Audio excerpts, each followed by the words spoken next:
I was like, the next Christmas meeting. I mean, yesterday you were wearing the old baby blue. Yeah, you know, that was just for this meeting. I had my Santa on yesterday morning at breakfast. Okay. County attorney? Well, we've got enough papers here. Turn my phone off, I guess. How are you today, sir? Watch every day, I'm hanging in there. Need an English now. I'll go from here. Morning. Morning. Morning, Michelle. I feel like we changed. Well, Michelle, how was the Clark County's first recount process? Was it everything? No, it's fine. Guys, Mr. Elkins here. I just wanted to make the web for something that we need to. I wanted to stop by just to see how it worked. I thought that was. I I hear it. I was astounded by the accuracy. I was gonna say, I heard it bolstered the accuracy of our machines. That was good to see. So that's a good thing that came out of That's it, real good to see. right? You Yeah, always have regardless. doubters, there's always some people that are already bashing it. Really? One of them may be our poll worker, not my poll worker, but someone that was in the courtroom. I was shocked. But anyway, If you stay in the lines, fill it out, do what you're supposed to. So I think the rule of thumb is that votes aren't gonna change unless you're within 3 or 4 votes. I wouldn't waste It time. was just only a couple of vote difference. I mean, isn't that many That's what I'm saying, thousand votes if you're not down? within a 2 or 3 vote difference, you might as well not even waste your time. Yeah, that was very, very, very accurate. So I was if you're pleased within a to see, 2 or 3 vote margin, regardless of the outcome. makes me feel better about the 8 votes. I couldn't afford to do a recount then, so that makes me feel better. I said the same thing. I said, well, I probably lost 17 votes. Maybe 15. Yeah, or 18, but I may have to see when I get back. I gotta scream over to Madison County. that's fine. If I need to see about the school board, I don't know one thing or the other now. Is this a new order, transfer order? Oh, okay.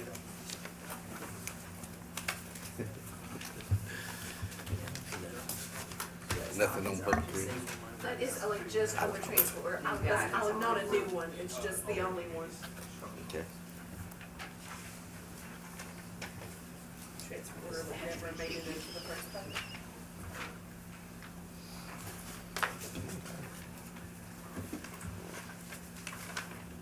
All right. Okay, looks like we're ready to go. Making sure we had everything. It's a pretty full agenda today, so we just trying to make sure we've got everything ready to go. Say good morning to you, and welcome to the Clark County Fiscal Court meeting. We appreciate those of you who have taken of your time to be with us here today. And with that, I'm going to ask if you would stand for an invocation and remain standing for the pledge. Almighty God and Heavenly Father, we come to you this morning a thankful people of this community. We're thankful for the opportunities we have. We're thankful for the people in our community that love and participate and act. We thank you, Almighty God, for this meeting, public meeting that we can have. And we thank you for the folks that are here today. We ask that you would bless each one of them. We ask, Lord, that you would bless us, all of us, on our return home at the end of the day and after this meeting. In Christ's name we pray. Amen. Amen. I pledge Allegiance to the flag of the United States of America and to the republic for which it stands, one nation, under God, indivisible, with liberty and justice for all.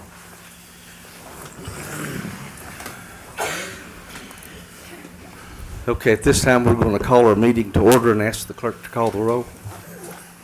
Magistrate Graham. Present. Thompson. Here. Constantopoulos. Present. Blanton. Here. Davis. Present. and Elkins. Present.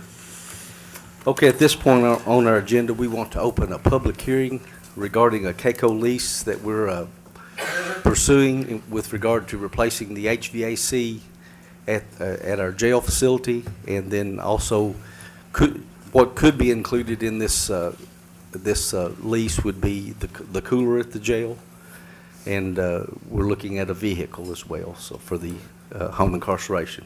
we're hoping to include all of those in this lease.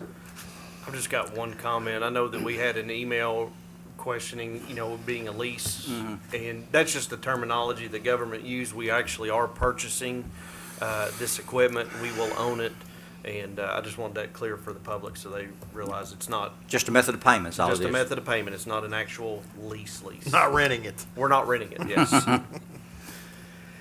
Yeah, that's a bad terminology, but that's the way we have to do it. And they should correct that, really, I guess whoever's responsible for that. 'Cause I it is- think it's the legislature. You can't encumber the next court, so. Yeah. Even though you do. Even though you do. We have anyone in the public that wants to come up and comment on the lease? I'll offer an opportunity. Okay. This time, we will ask for an adjournment of our public hearing. So moved. Second. Motion by Magistrate Davis, second by Magistrate Constantopoulos. All in favor, aye. Aye. Any opposed? Okay. We'll move along to our regular session. We have public comments, and we have Scott Frazier with us here. Scott, I'm going to invite you to the microphone, and the floor is yours. And I think you gave a handout to each member of the fiscal court. Okay. So I have Miss Judy Singleton with me today, and I think probably most of you know who she is. Very well respected, longtime teacher here in Clark County. And the reason I come here today is about 3.5, almost 4 years ago, while I was the president of the Rotary Club here in town, Sunrise came and gave a presentation on what was then just a dream, and that was to convert a piece of property that Miss Singleton owns to fulfill the wishes of the original property owner, that the property become an orphanage. And so, here we are almost 4 years removed from that. That's how I found out about Sunrise. Now I now work for them. And as a matter of fact, I started there in August. And I was pretty moved by the presentation and the whole project. And the more I learned, the more it meant to me personally. And so like Henry said, we've got binders in front of you. It tells you about the history of our organization. We're Kentucky's oldest nonprofit. There has nobody been in the nonprofit business in the state of Kentucky longer than Sunrise. We've been here since the end of the Civil War. And it all started in Louisville at the Walnut Street Baptist Church. There was a bunch of orphans running around the city causing trouble, and these ladies at the church wanted to figure out how they could alleviate that problem and take care of those children. And so 153 years later, we're still doing it. We do a lot of things at Sunrise, and you'll see what they do in the book there. But paramount of what, the service that we provide is that we care for children, and we provide them food, shelter, clothing, love, and support. And we do a lot more. And over the years, in the last 153 years, the needs of these kids have evolved. The world has changed, but Sunrise has stayed true to its original mission and its belief and its philosophies. And so one of the things unique about Solid Rock is that if it becomes, an actual orphanage, if the dream becomes realized, it'll be the only residential facility for children who have no families, who have no mom and dad to take care of them, whereby the siblings can all stay together. And everyone wants to think, it'd be great if some foster families would take these children in, and we would agree with that. That's a large part of what we do. But the stark reality is, you'd be hard pressed to find a foster family to take in, say, if they got 5 siblings, 10 years apart. And that's what would make Solid Rock unique in the whole state of Kentucky, that we would not separate those children. They would stay together in a residential facility, and it would be right here in Clark County. And so the property Miss Judy owns, she's donated to us. And if you can see that second page in the binder, you can see what, actually it's turned around backwards in my book, but you can see that it's went from a dream to where we actually have some support, and we've been raising some funds. And I've kind of taken this as my personal goal is to see this project through the end.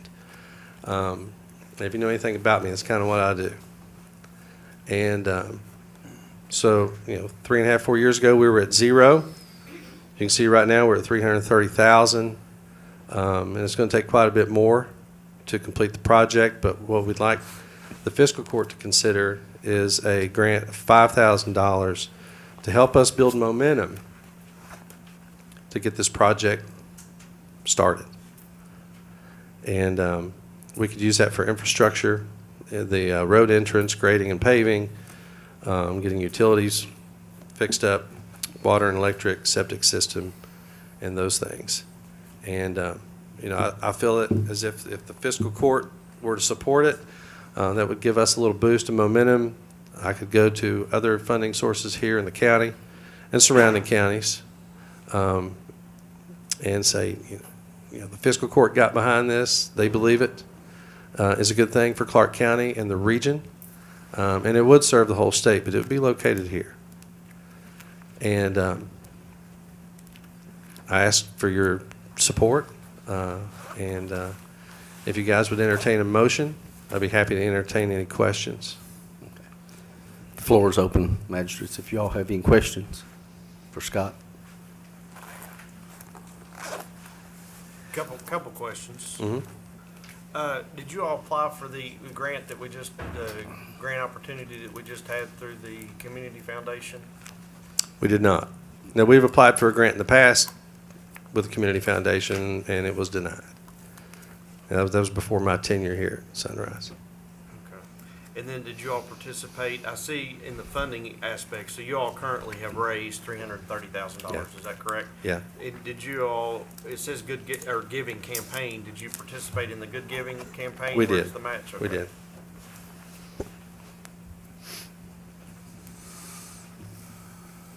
Most recently, I got some support from Stockyards Bank here in town. I've been talking to Mason over at Traditional. He's got a request in front of him right now. And I've talked to David at Community Trust Bank.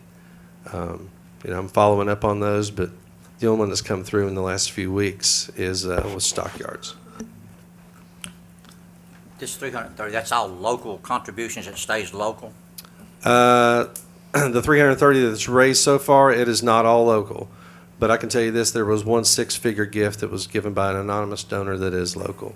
And of the 330, that's all will go toward this project in Clark County? Yeah, every bit of that's going to be spent here in Clark County. I think the entire budget, Robert, will be spent here in Clark County. Yeah, I was just about the total that has been raised so far. Yeah. And so from my understanding, this would be the first phase. So this would be the first phase of the foster care house here, and so it'd be like our first house here in Clark It County. would. It would. It'd go to, the first phase is getting all the infrastructure put in and getting the first house built. And then the project will continue, and, we'll have, second and third phases after that. And how many kids would that Miss Judy? house? Can you help me answer some of these more detailed questions? I'm not sure exactly how many kids. I know that the houses we're building are gonna have more bedrooms than a normal house would have, so that we can bring in more children. And I think, I'm not sure what the state says we can have. It's gonna be just a regular kind of home, just with more bedrooms, with foster parents. So we're talking about just a residence that will be a community of foster care when we get everything done. The houses will be right next to me.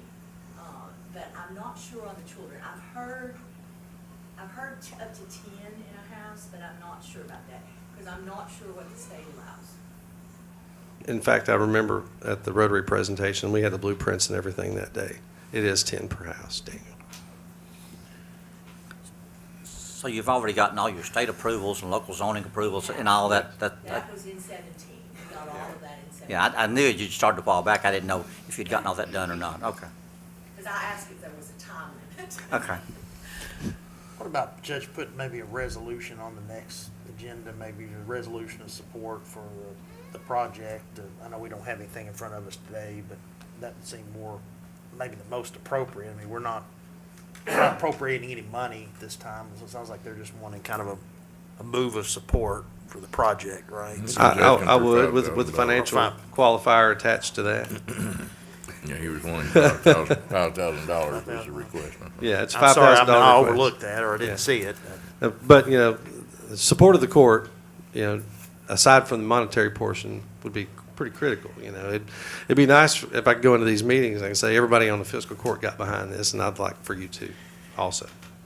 The actual address, I think I've seen it before, but I don't recall what it was. 1956, Stoner, Ephesus. I knew it was Stoner, Ephesus, okay. Have you made, and you may have, I know you mentioned going to the community fund, or as you put it, the community foundation. Have you made any contact with the Greater Clark Foundation? That's on my list. I just started here in August, Yeah. and I'm hitting everybody up. Well, I would encourage you to do that. I think it'd be something very appropriate for, although that's a private foundation, those are what I consider community funds, because those funds, their endowment came from the sale of a community hospital. It was a nonprofit, and this should be something that they ought to really consider supporting. I don't know what they're doing right now over there, couldn't tell you. Well, they got the park, I think. is the The only thing park, they're I doing think publicly. that's done though, but Yeah. they've got a significant endowment, and I definitely would encourage you to do that, and I wouldn't even object to us including that in our own resolution, urging the Greater Clark to consider this and helping to fund it. That would be fantastic. In fact, I've spoken to a couple members of that board already. I've spoken to Ben Asher and Coz Ockers about garnering support for this through the foundation, and they said they would get behind it. There's a lot of things to do and haven't gotten around to formal application yet. One last question. I apologize for interrupting there, but so you're gonna have or parents or foster parents that are gonna live in these houses. How are those selected? I mean, are they employees of Sunrise, or how does that work? Sunrise trains the foster parents, and so they would be the ones to do the process of picking the foster parents. I'm sure there'll be background checks and Oh, verification and so forth. we are more thorough than any other agency Sure. in the state. I've been through certain cases, so yes, there's background checks, there's everything. So the foster parents are basically getting a place to live as well. Yeah, they're taking care of the kids just like you do in your home with your family. That's what's going to set this apart. The siblings are going to stay together. It's going to be one set of parents taking care of them under one roof. So these kids can have, all the same advantages as every other family gets, instead of just getting, enough to get by. As a teacher in the Clark County school system, I saw how many times the kids that did not have functioning parents, they were in the home, but were not functioning, as parents, but they would take care of each other. And I've seen them separate and how it affected them. So this is where my visions came from. It came from God, but it also came from being able to see what it was doing to them.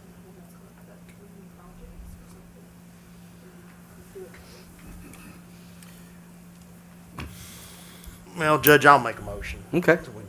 I know we got a pre-packed agenda. Yes.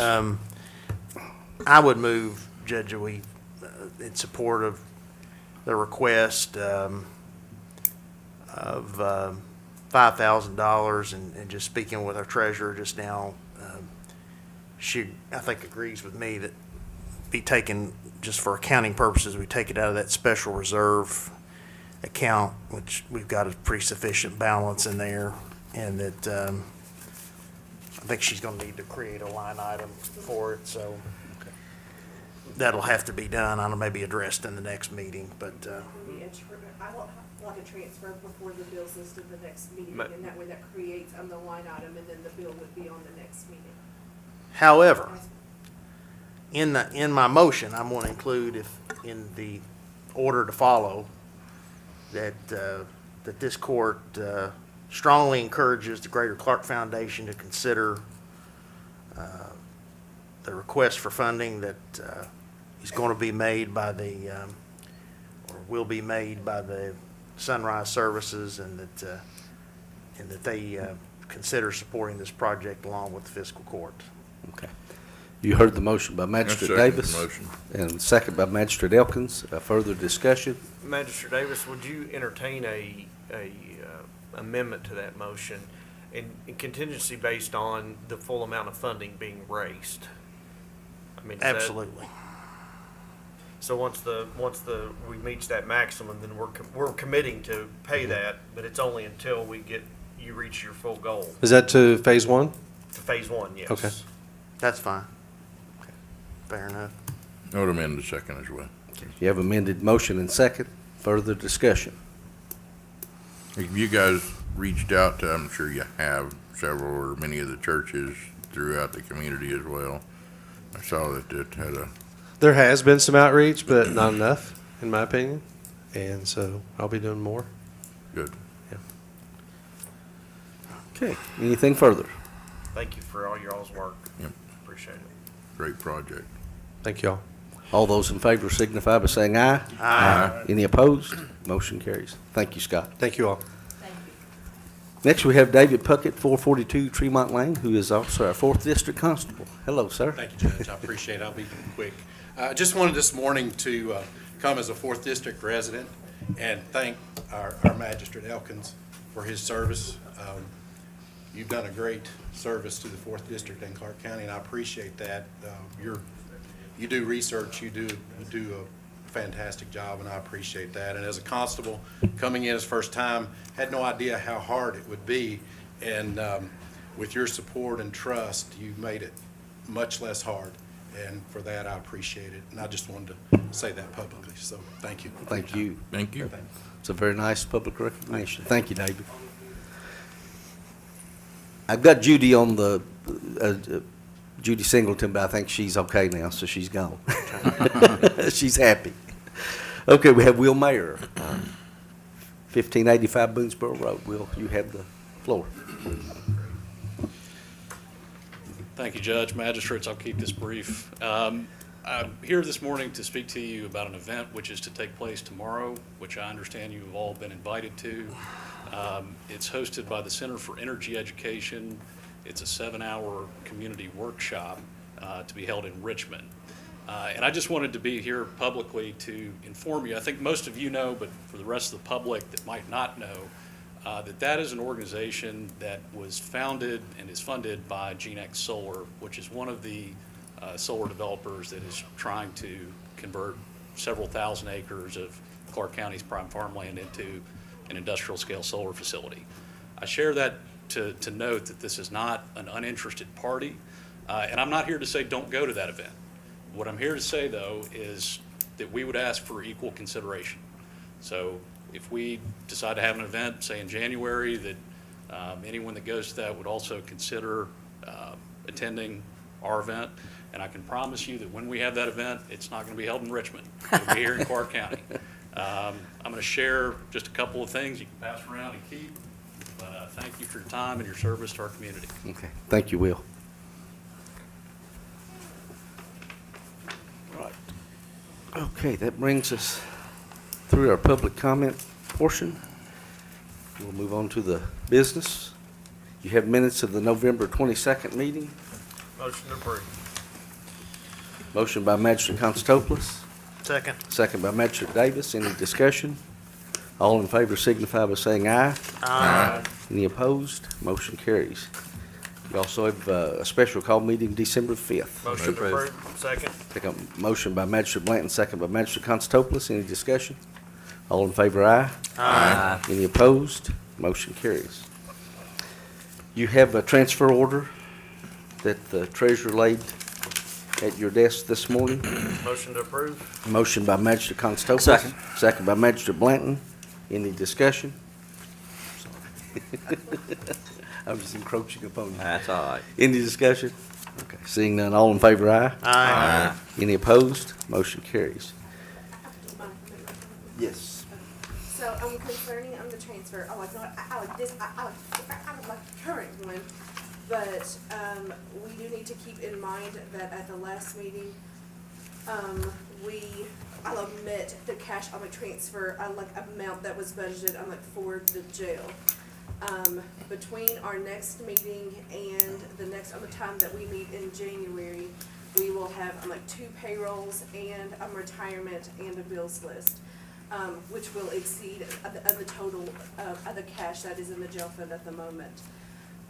So I do need direction on how you all want me to proceed. Last year or last time, fiscal year, you all did agree to exceed the cash transfer amount from the general fund to the jail fund, and that is allowable because it is a non-operational line item. So we don't need a budget amendment or anything on that. But I just wanted direction on where you all wanted to go, because it will be on our the next meeting, and so I don't have to call a special call between the next meeting and the first one in January. How much do you need to transfer in the next meeting, would you say? Depending on their bills list on the next meeting, I say, because I'm gonna need, I say about 200,000. Because we'll have another payroll, because I currently have enough to pay one payroll. So I will need another payroll, and I'm a 40 to 50,000 on retirement, and then a bills list. So, and then I don't know when the state check is going to come in, because we usually, I rely on that state check coming in by the 10th, but because of the way that the holidays are falling, I doubt that will come in as timely as we need it to come in. And I don't have, I am not knowledgeable of it, like the federal funding, coming in yet. So I've not been told if it is coming or not coming in, and I don't see anybody from the jail at the moment, for them to give us that information. That first one's not gonna be a very big one anyway. Yeah, so it's probably not going to be. It's just sufficient to November, help which was us. just a partial month, so. All I can Yeah, say is so- put on there what you think you're gonna need. So I just wanted. Yeah, gotta pay the bills. Make sure that you all are, that I want it, because I need to go through, because we do need to fund this, and I don't want to call a special meeting, I put for Christmas and New Year's and all of that stuff. So I just wanted to get direction that you all, you still want it to come from the general fund, and we're still, we're going to allow that line item to go over for cash transfers. And it would be good too, is if Jailer Doyle, he doesn't need to come make a presentation or anything, but just put something in our packet on what he's projecting as far as revenue with the federal inmates and how many he's gonna end up over the next few months, so we can see how that's gonna affect the revenue of the jail and our cash flow that's coming out of the general fund to the jail. Okay. I think that'd be good to add in there, just so we can see. I will contact them at the jail in order to get that information. So that They've I already, know at the next they already training. have those projections going forward, what it would look like. It's helpful, but I mean, it's just a Band-Aid. Very small Band-Aid on a very large cut. Okay. Just wanted to throw that out there so we could go Thank ahead you. and be thinking about it. Thanks, Alicia. You have your revised bills list that Eric left you this morning. Motion approved. Take a motion by Magistrate Constantopoulos, second by Magistrate Blanton. Any discussion? All in favor signify by saying aye. Aye.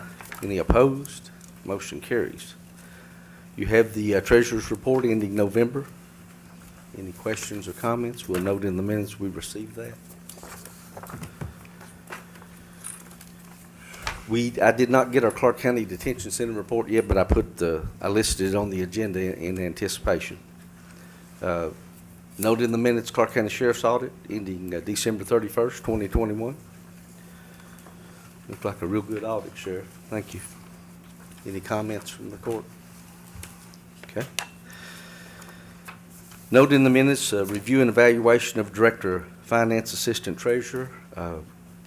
We completed that evaluation according to the order, I didn't have the order number at the time of the 97. agenda, 2022-97. So she received a very good evaluation. She's doing a great job, and she will receive that increase in pay that's in that order.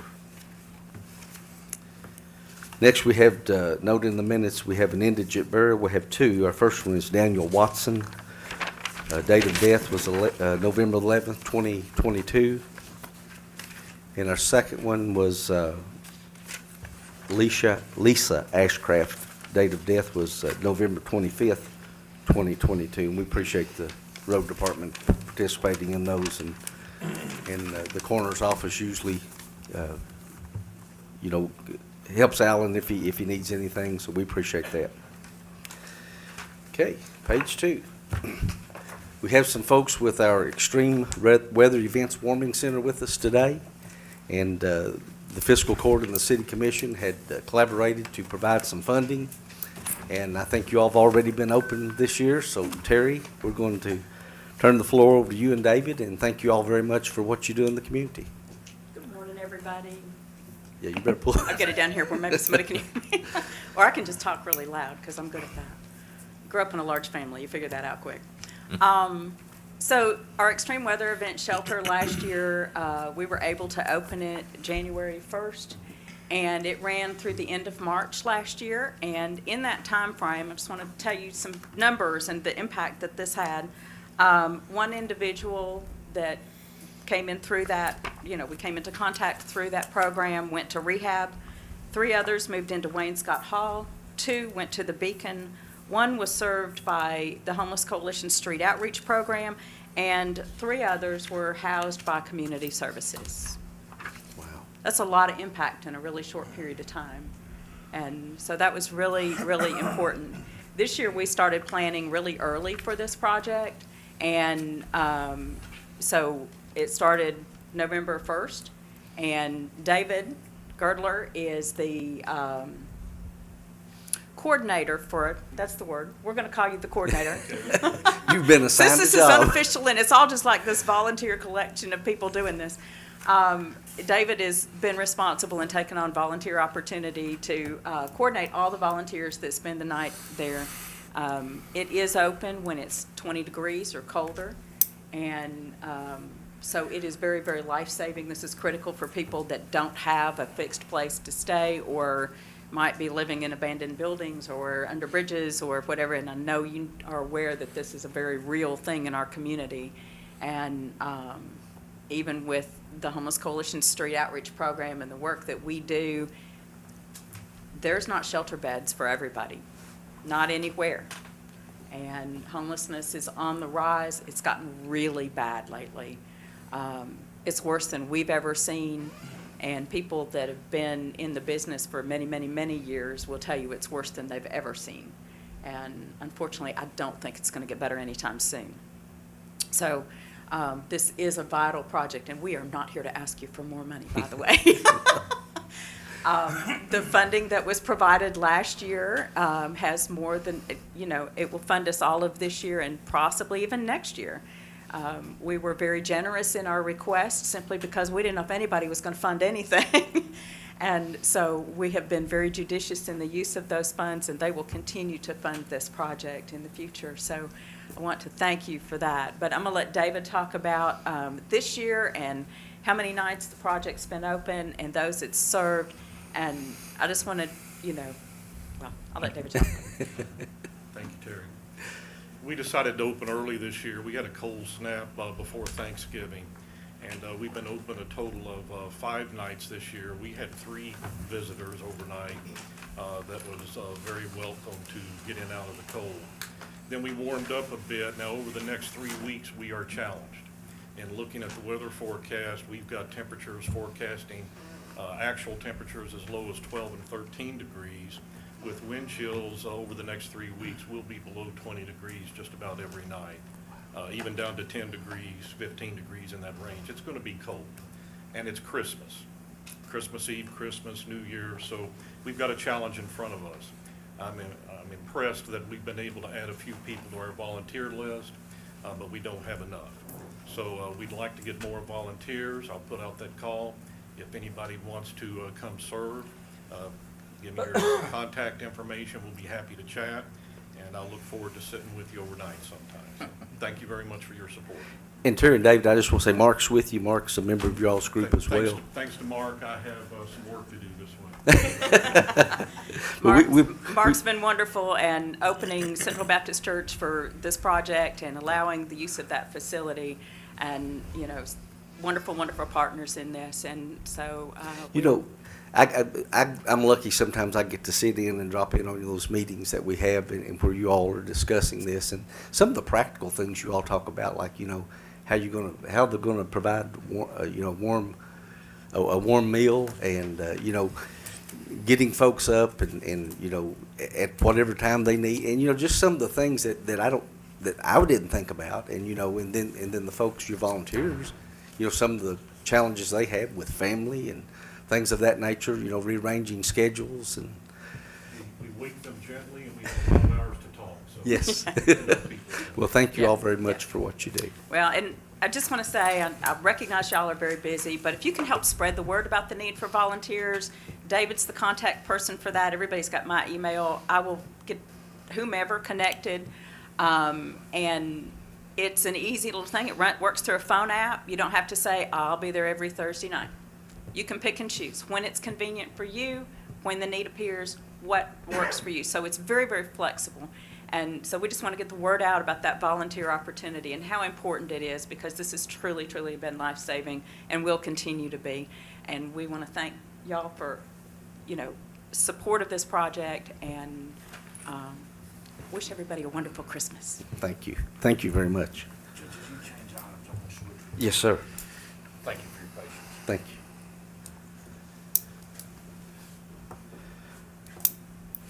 Okay, we're moving on to item 17, which we have second reading of an ordinance amending the budget. And we've advertised that second reading would occur here today. So moved. Motion by Magistrate Davis, second by Magistrate Blanton. Any discussion? All in favor, aye. Aye. Any opposed? Motion carries. Thank you. Okay, then we have an amendment to the Clark County Clerk's calendar year 2022 budget. Motion approved. Motion by Magistrate Constantopoulos, Second. second by Magistrate Thompson. Any discussion? All in favor, aye. Aye. Any opposed? Motion carries. Next, we have consider the County Clerk's 2023 budget. Motion approved. Motion by Magistrate Constantopoulos, Second. second by Magistrate Blanton. Any discussion? All in favor, aye. Aye. Any opposed? Motion carries. Next, we have an order setting salaries for the county clerk's deputies for 2023. Motion approved. Motion by Magistrate Constantopoulos, Second. second by Magistrate Thompson. Any discussion? One discussion. I know Yes. in previous orders, we had check marks by all each one of those. Can we just make sure that is Sorry about that. no, it's not your fault. I just want to make sure we have check marks by all those. So I'll amend my motion just to include The check marks the on checks the, marks as opposed to just the little circles there. okay, gotcha. Can we? Oh, got a motion, that's right. Yeah, any further discussion? All in favor signify by saying aye. Aye. Any opposed? Motion carries. Thank you all. Okay, now we've got our county sheriff's budget for 2023. Motion. Motion approved. Second. I got lost. I did too. Motion. Motion by Magistrate Thompson, and who was next? Robert. Second by Magistrate Bland. Okay, we got the motion and second on the floor. Any discussion? Just one thing, I know I've spent a lot of time speaking with the sheriff and the financial team over there. I think they've done a great job this last year. Ending this calendar year, we're looking at approximately $75,000 to $100,000 in excess fees that will be turned over at the end of the year. And this new budget actually decreases the contribution from the county of roughly about $56,000. So I think it's right on tax. I appreciate, Sheriff, your hard work and your financial team and Aaron and everybody. So thank you all. Okay, we got a motion and a second. Any further discussion? All in favor signify by saying aye. Aye. Any opposed? Motion carries. Now we've got an order setting the salaries for the county sheriff for 2023. Motion to approve. Motion by Magistrate Constantopoulos. Second. Second by Magistrate Davis. Any discussion? All in favor, aye. Aye. Any opposed? Motion carries. Next, we have the state advancement amount. Motion to approve. Motion by Magistrate Constantopoulos. Second. Second by Magistrate Thompson. Any discussion? All in favor, aye. Aye. Any opposed? Motion carries. Next, we have an agreement or a contract with Superior Home Improvements. They're going to repair the ceiling in our conference room that fell in downstairs. The county attorney did review this contract and is giving his okay for it, so we're asking for your approval. May I ask a question? Yes, sir. That seems like an awful expensive amount for such a small area of drop-down ceiling. Well, I don't know much about construction, but they've got to go in, they've got to put all new supports, and the way they're supporting it, over top of it is a plastered ceiling, and evidently that creates a lot of issues. Sounds like they're gonna take all the plaster down. Well, I think they are. Because I think it's probably what happened when we had that water leak several years ago. It probably damaged the plaster, and that plaster just now fell down. That's what it looked like to me when I think that's what he said they were Remove gonna all do. plaster, repair, replace damaged rafters, wood if necessary. I don't, but that's not included in the price anyway. We've been without that room for, gosh, I guess a month or so now. And Yeah, it's I used, saw it. it's used a lot. This was the only quote we could get to. We couldn't even get anybody to It's show within up. the scope of the work. I mean, as outlined on his email, 8307, and Yeah. 8307 is what's on the contract, so. I'm motion to approve. Second. Have a motion by Magistrate Davis, second by Magistrate Elkins. Any discussion Like further? the judge just agreed with Daniel. That seems a bit I know. over the top for that small room, but It may be just the time we're living in. But if we tried to get bids and that's the only thing we can if get, that's the only bid we can get, we'll have to take it. Just encourage other contractors to submit us quotes. Any further discussion? All in favor, aye? Aye. Any opposed? Motion carries. Next, we have an order making modifications to job descriptions at the animal shelter. Motion. Could I make a suggestion? Go ahead. We'll take a motion by Magistrate Thompson, Second. second by Magistrate Graham. Now, discussion. Could we just have Addie come up and explain all these at one time, because they're all kind of related, and save us some time and effort and discussion in the end? Because I think once she explains it all, it will Okay. make the process go a whole lot easier for everyone. We've talked about it in the animal shelter meeting, and it's pretty well intertwined, and if we just, it might save us all some Sure. time and questions in the end. Okay. So without going into specific job duties, and boring you all with that, I'm happy to answer questions if you have them, but, so currently, the structure that we have for our staffing is just, it poses challenges. We haven't been able to get bodies to fill positions. And so this is changing that somewhat, where we would, target a lot of the daily duties and the cleaning and care of the animals at the shelter on part-time employees, because that seems like that's been the easier, market to pull from right now. And we would have one full-time kennel person that would be in, like a kennel manager, and that's our kennel attendant too. So it would be more like a management position where they would be assigning those daily duties and that sort of thing. And then we would keep our 2 animal control officers. We would have an assistant shelter director, which we do have the job position already existed. It was just modifying those duties a little bit, which is more administrative and then fill in. So it's a person that can do a little bit of everything, and then my position. So it just creates more specific roles for each position, so that right now we're just kind of in a spot that everybody has to do a little bit of everything. It's not really spelled out. Yeah. And so if we can, I think, fine-tune things and utilize our part-time positions more specifically, that it will benefit everybody, and it's going to help with our recruitment and retention in the long run. So. Okay. Any questions? And the committee did go through this and make this recommendation. And some of your positions, your employment positions, are receiving additional duties, and we're addressing one of those today. Right. So the only significant change is going to be that Kennel 2 position is going to have some They're gonna have supervisory duties. Added job duties exactly. in the supervisory. Yeah. Okay. A few other things were modified from the current position, but the modifications really came down to just that our programs and our services have changed since those job positions were approved previously. So it was just kind of updating things and cleaning them up, tidying them up a little bit. But the Kennel 2 position was the one that had significant changes to it. An unrelated question. Did we get our HVAC system? So yes, they Okay. did come out and look at it. We're still working on some, Whether to repair, replace? Or we're gonna replace? They are recommending to replace Okay. it, but I have quotes both ways. But compared to the previous quote that I had, there were some significant differences, so I'm trying to hash those Okay. out, and then I'll be bringing that to you guys. Okay. But I wanted to try and compare apples to apples as much as I could. Good. So, and it had been a little while since we got the other quote, so I was afraid that maybe more things had deteriorated that weren't on the original Okay, quote. thank you. Okay. Okay, anything else? Well, I think we have a motion and a second. All those in favor signify by saying aye. Aye. Any opposed? Motion carries. Thank you, Adriana. Next, we have consider an order for a new hire at the animal shelter. Motion approved. Motion by Magistrate Blanton. Second. Second by Magistrate Thompson. Any discussion? All in favor, aye. Aye. Any opposed? Motion carries. Next, we have consider an order for a rate of pay change for additional duties at the animal shelter. Motion. Second. Motion by Magistrate Thompson, second by Magistrate Blanton. Any discussion? All in favor, aye. Aye. Any opposed? Motion carries. Next, we have a reclassification of an employee, changing jobs from animal control officer to assistant animal shelter director. Motion approved. Motion by Magistrate Blanton, second by Magistrate Thompson. Any discussion? All in favor, aye.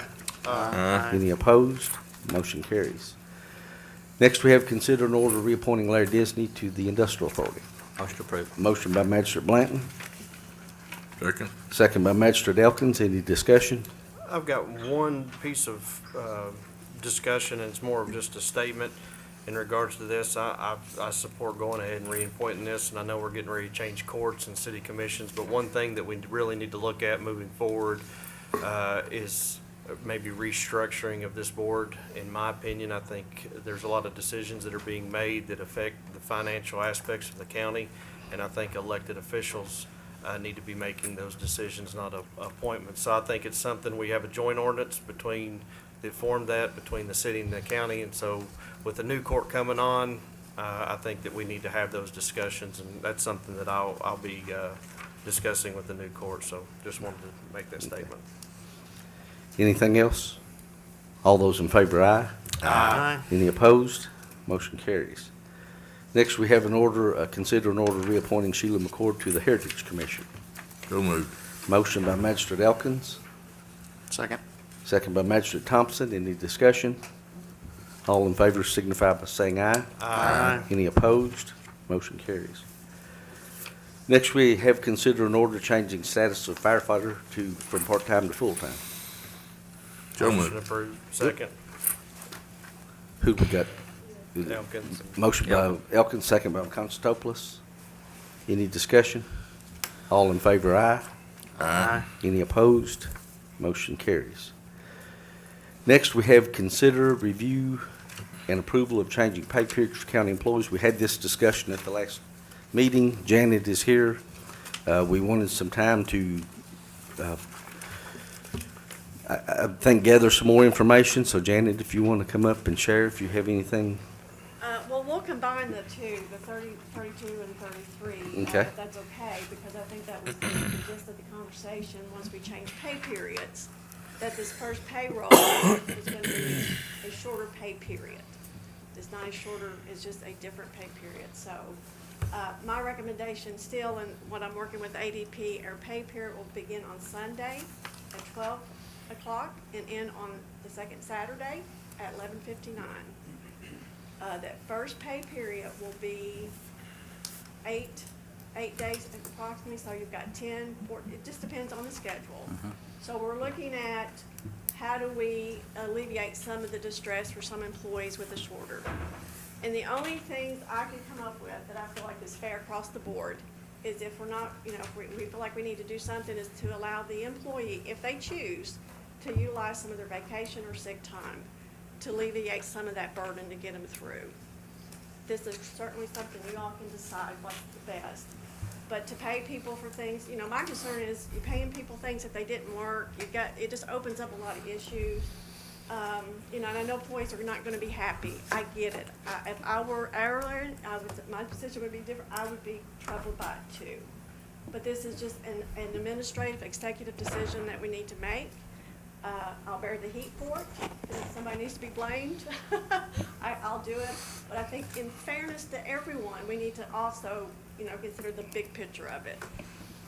And I spoke with you this morning. I'd called you after I was going through the packet late last night that I saw that on the agenda, consider a payment to employees, and I was asking it. And I think that's a good idea that you came up with, is allowing an employee to choose whether or not they want to use their vacation or sick time to make up those 3 days on that short payroll. Because we either going to pay it now on that vacation or sick time, or we're going to end up paying it in December. I know we just did a payment in December. Exactly. So the employee has the option to choose, but it's not costing, per se, the county any additional funding. So I think that's a great solution, Janet. I commend you on coming up with that. I never even thought about that. I thought that's really good. I'll echo those comments. Very good idea. And just for clarification, most of this is gonna impact the newer employees that won't have a lot of time anyway. So that first payroll in January will be when they accrue their time. So we're gonna kind of allow them to do that pre-accrual. If that's, I just want to make sure everybody. Yeah, that'd work, yeah. Okay. So I'll make a motion that we approve the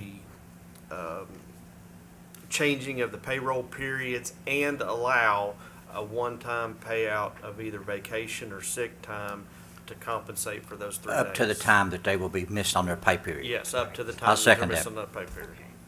And we're gonna let each employee choose. So if Exactly. everybody's saying, "I wanna Yes. keep it They can for take some," part of it or all of it or none of it. They Okay. can choose That's- Yeah, whatever. we can add in the motion at the employee's discretion. Exactly. Okay. And we've got three of our departments here, Adriana, Alan, and Steve. Do you understand what the idea is here? Yes, sir, I do. We're gonna let them cash. You know when you want it done, when it starts. Okay. Okay. Yes, will that be effective January 1 when they can actually claim their time and get paid for it? Well, actually, it's the January 6th. Exactly. It's because they will accrue it on that first payroll in January. So the And very that'll be first, the last that'll be the last payroll, I hope to be the last payroll solutions payroll. Okay. January 6th. Okay.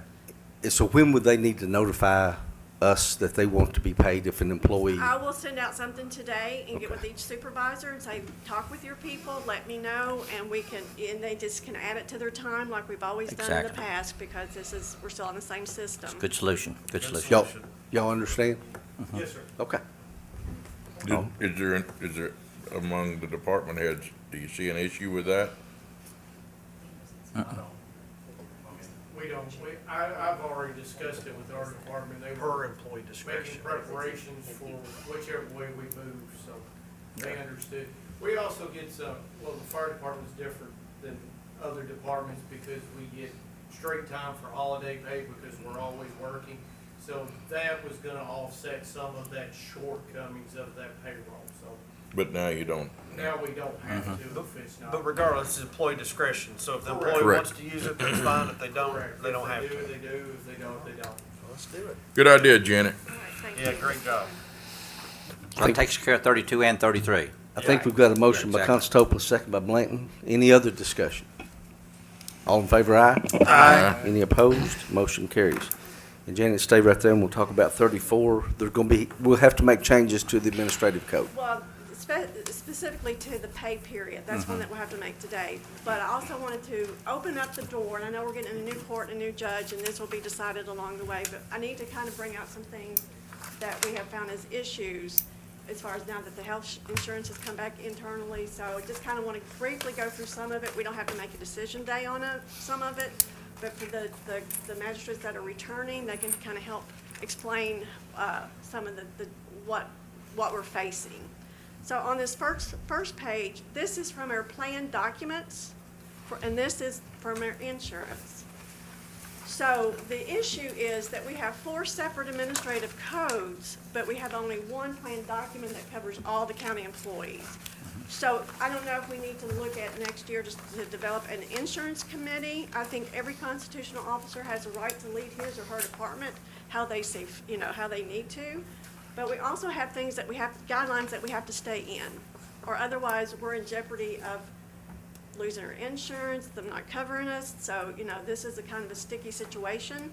So on the, under eligibility requirements, an employee that works regularly 30 hours is required by ACA to be eligible for benefits. We are required to put them on their insurance. Regardless of where they work, we have to do that.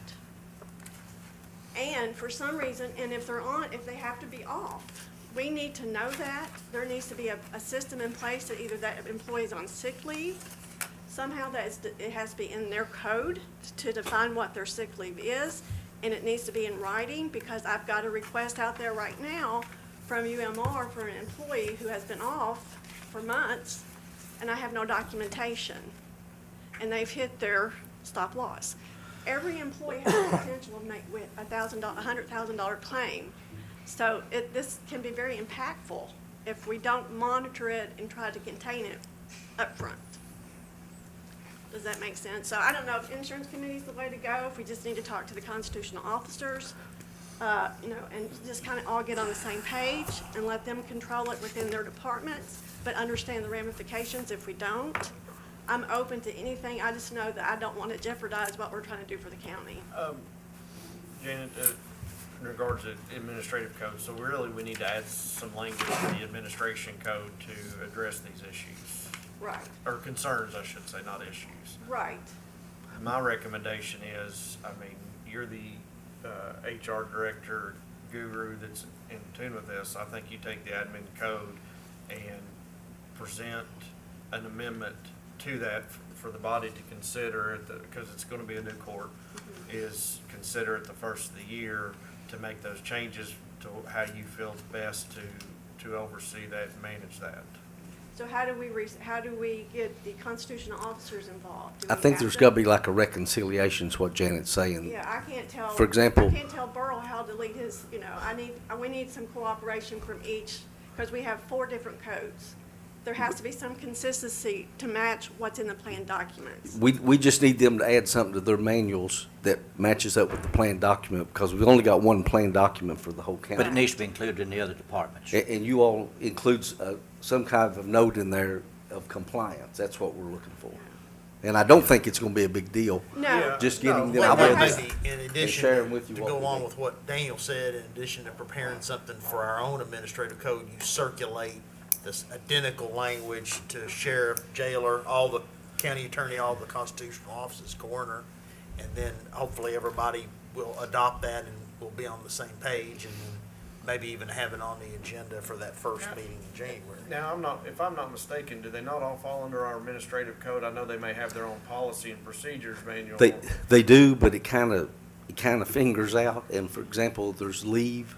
If leave's not addressed correctly, and I only know this because Janet explained it to me.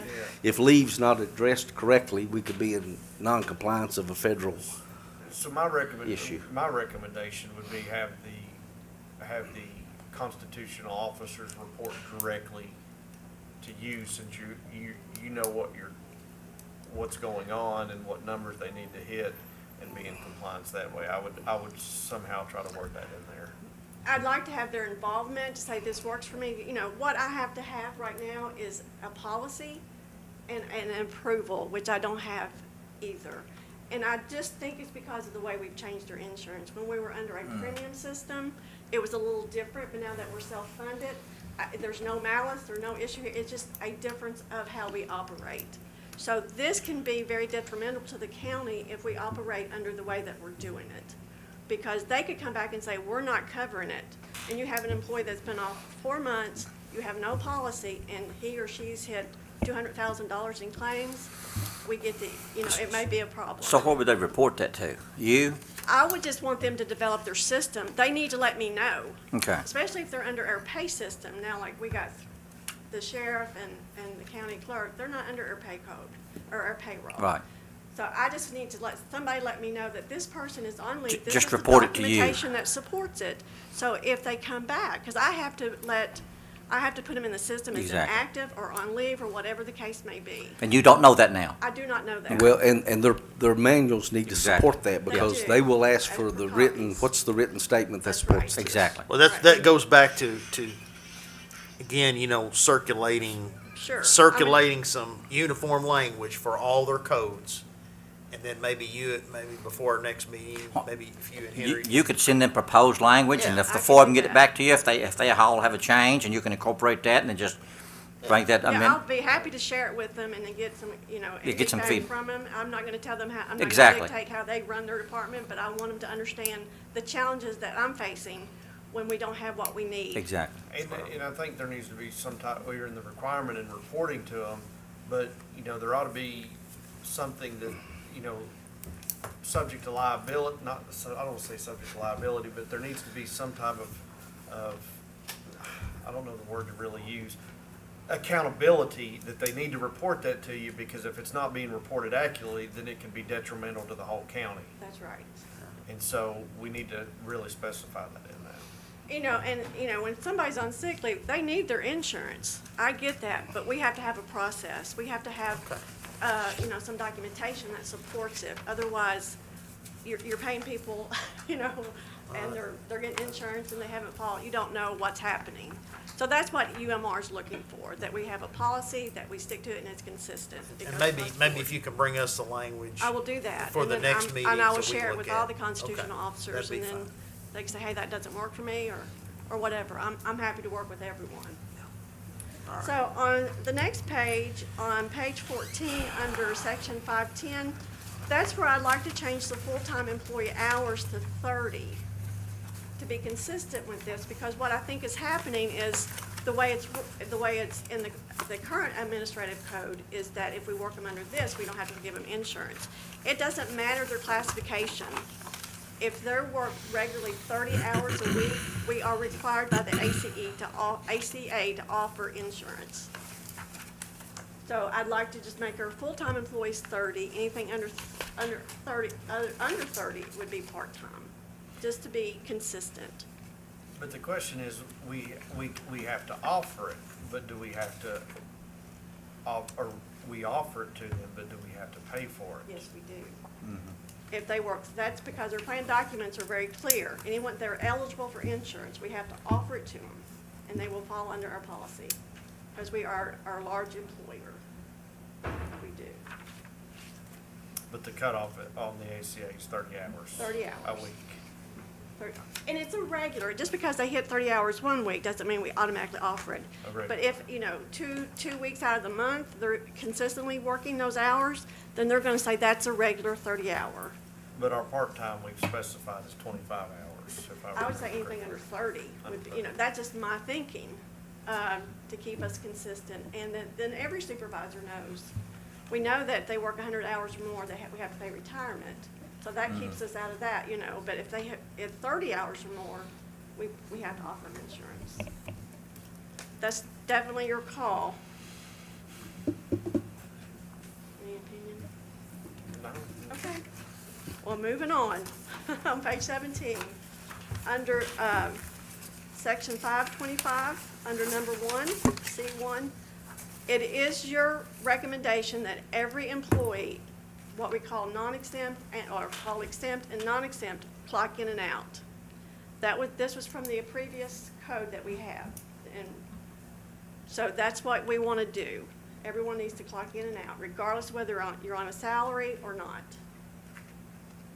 I'm just want to make sure that we're. I have a question on the salary. Why is there clocking in and out for a salary position? Well, that was just your all's recommendation for the last time we did this, when we initially got the time clocks. The issue, I think, and Alicia can address this more, is that if somebody comes back from retirement and says, okay, how can you tell me that the HR director actually worked those hours? If we just pay them a salary, is that going to be enough to say, yeah, she worked those hours, she got paid for it? So, am I saying that correctly? And then to be a true, I feel like salaried employee, then we would not use our sick and vacation time because it wouldn't be necessary. Right. But we we earn and use our sick and vacation time. So for the health insurance, we need to document that we're working our 30 hours a week. But then for retirement, we need to document that we are working those hours. Because they do come back and they do ask me questions, and I do have to make sure that is documented. So, so we do, make a salary, but we are not a true, salaried employee, because our job is dictated by the hours and not by the job that is being completed. But in the private sector, when you're on a salaried position and you call in sick, you use 8 hours of vacation or sick time for those 8 hours. You don't automatically get paid for not working that. But, there is gonna be some times where you may leave an hour early, but then when you're on a salary, you may work an hour late the next week.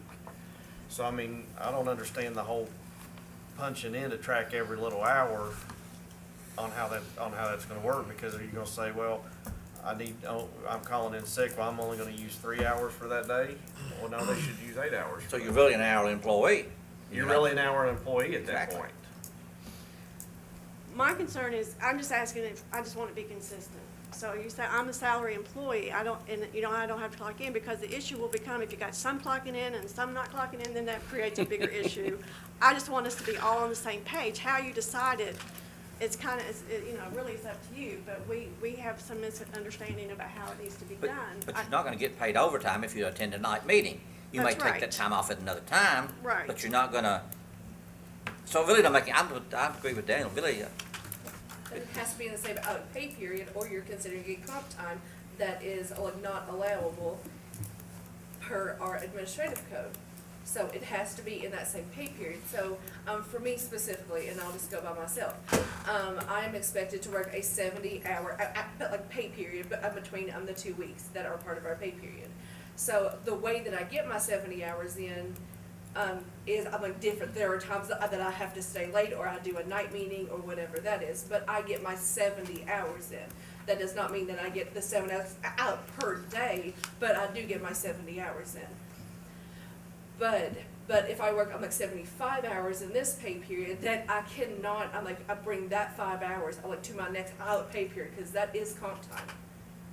So we cannot, track that overage. We're making this way more complicated. Oh, yeah, you're digging a pit here. This might be a private sector, because we are not the private sector. We are government, which is operating a little bit differently than you all are used to in the private sector in your jobs and positions that you have been in the past. This is good discussion to begin in January. Right, Greg? I think so, Judge. It's very complicated, and we've had internal discussions in central office, and there's a lot of recommendations that they can make, but Yeah, and it may be- it is foreign to me that a salaried employee would have a scheduled hours, like I heard Alicia mention, she's expected to work 70 hours in a 2-week period, yet she's salaried. To me, that in the private industry, that doesn't compute.